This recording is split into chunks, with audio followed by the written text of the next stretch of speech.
Hey guys, happy Saturday. Hope everyone's weekend is going well so far. Mine's going pretty good here. Spending just part of the day in the shop. It's a little after 1 right now, and I'm about to go home here. I seriously need to start working less, guys. So I'm gonna try and get to the point where if I do come in on Saturdays, I'm done by about lunchtime or so. Yeah. Anyway. So today, as promised, I resisted temptation to work on the thing under the cover over there, which is the 1500cc 36 horse for the barn door. And instead, I focused on getting this car done so it can go back to its owner. As it turns out, we're probably going to keep it for another week because he's hoping that my detail guy can come out and give it a nice detail job. And so yeah, we'll go ahead and hold on to it. It's done, other than being sitting up in the air on jack stands. The reason I left that is because I want to show you what I did under there. So let me grab a light and let's take a look. So if you follow the channel, you know that this is well, here, let's just walk around because this never gets old. This is the Van Halen Van Halen tribute car, I guess you could call it, that we finished up several months ago here. I love that license plate. And it's got some nods to Mr. Eddie Van Halen on it. 2-liter engine, you know, Fuchs, front disc brakes, etc., etc. Kind of an old school cowlick car. It's got an old school aftermarket rag top, which looks bitchin' and really fits the part of like a 80s late model cowlick car. Anyway, so the owner's been driving the car a lot. However, last time he drove it, his front suspension unexpectedly adjusted itself down like a couple inches. And that would be compliments of Empi and their adjustable beam. So I've got some things to say to Empi about that. And actually, check my channel.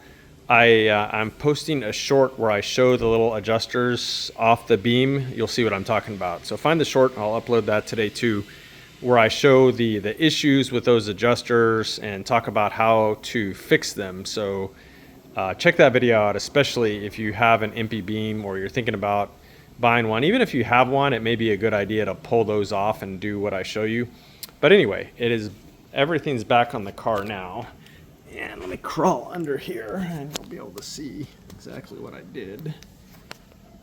So again, just for added safety, I went and put a few tack welds on each adjuster. So you can see one there, one on the other side, one there, one there.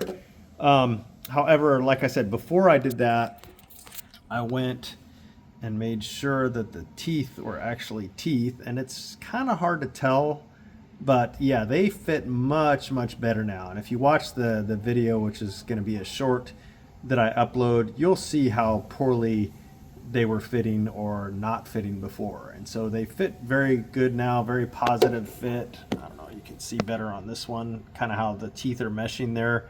Nothing like that before as the beam came. So huge improvement there. And I think it probably would have been okay to just leave it like that, but it's like, well, going through all this effort, he's not really going to want to be adjusting his beam all the time. So let me just throw some tack welds on there, and then there should be no way in hell that it's ever going to do that again. But yeah, that's pretty much what I had to do to fix some Empi parts. Not the first time I've had to fix Empi parts, and I'm sure it won't be the last. But yeah, so that was kind of a big part of what I did for the short day that I've been in the shop today. The other thing, here, let's walk back around to this motor because this just never gets old. Other thing that I did was synchronized his carburetors and turned up his idle speed a little bit. It was a little bit on the low side, so cranked that up a little bit, synchronized it left to right. I had previously gone and tweaked his linkage a little bit to get it better synchronized as far as the opening, and then synchronized it today with the airflow meter left to right, idle airflows. So yeah, no, it's running great. Took this thing out for a test drive to get it good and warmed up before I synced it, and yeah, it's running great. This thing is just an awesome little driver with this 2-liter, which dynoed at about 135 horse or so. Probably would have made 140 if we went another 500 RPMs on the dyno. But yeah, very stout little motor, runs great, starts up every time. Another thing that I did was his belt was squeaking pretty mercilessly anytime you'd start the car, and then when it would warm up, it would kind of stop. So I went ahead and so his belt had become kind of shiny from all the slipping, so I went and put a new belt on it, which feels nice and grippy. And then I took some sandpaper, and you might be able to see it. And I think I might have showed this before, but I kind of sanded the surfaces of this chrome pulley where the belt rides, just to roughen it up a bit. So chrome is a very slippery surface, and it's actually fairly terrible, a fairly terrible surface for something like a belt. So I went ahead and sanded those surfaces on there and got it to have a little bit more friction, new belt. And then I think I set his tension a little bit higher, aired on a little bit of a more tension side, so took care of that. While I was here, I did an oil change, adjusted the valves, yeah, some little stuff like that. He had a front windshield wiper that was kind of flopping around. One of the big things, though, which I showed on an earlier day in the life, was replacing these felt channels. You can go back a week or so and look for that one. Again, the Empi channels, which is what this one-piece window kit came with, were terrible, and they were all peeling apart and stuff on the corners. But anyway, so that is pretty much what I did on this car today, is the front end, and then synchronizing the carbs, stuff like that. But while we're here, there's James's car, which I haven't got around to yet, maybe this week. Here is the tennis ball. So this is the 74 Beetle. My paint and body guy has been working hard on this thing, and he's got, I think the car is almost like 360 now. Had the major body work and stuff done, not the deck lid. And I think he's still working on this fender, but yeah, he's kind of made his way around the car, kind of the sides of the body, again, minus the deck lid, and got the major body work kind of dialed in. So, obviously still needs blocking and all that stuff, but as far as the major stuff, that's really getting there, really coming along. This was a very clean car to start with. The body lines and stuff were all pretty nice. So yeah, coming right along.